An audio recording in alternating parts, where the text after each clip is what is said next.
السلام عليكم، ازيكم عاملين ايه؟ ان شاء الله النهارده هنكمل كورس تعليم كتابة حروف اللغة الانجليزية، لكن هنشرح بالعربي. اهلا بكم في قناة مس اروح. ودايما باكد ان الافضل ان احنا نتعلم كتابة الحروف دي بالانجليزي، لكن لو عملنا كل محاولات مع الطفل او الشخص اللي بيتعلم ومش قادر يعرفها او مش عارف يعني يفهمها، فممكن ان احنا نقدر نستخدم الطريقة دي.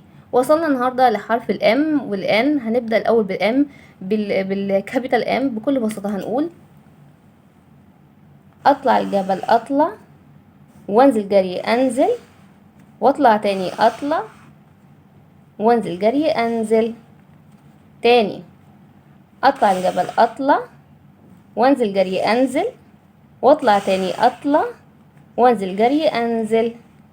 طيب السمول ام بكل بساطة هنقول انزل انزل انزل لحد السطر، والف لفة صغيرة، ولفة كمان صغيرة.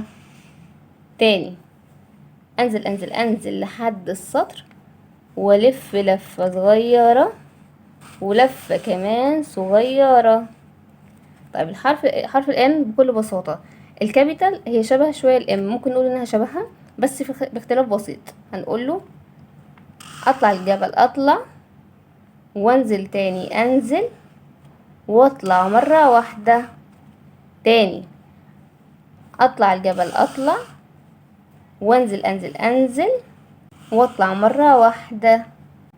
اطلع الجبل اطلع، وانزل جري انزل، واطلع مرة واحدة.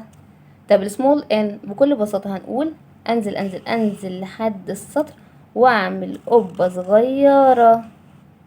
تاني، انزل انزل انزل لحد السطر، واعمل قبة صغيرة. وهنفهمه ايه هي القبة. القبة اللي هي زي قباب الجامع او قبة الجامع، بتبقى بالشكل ده. احنا هنقوله ان احنا هنعمل قبة شبه قبة الجامع. تمام.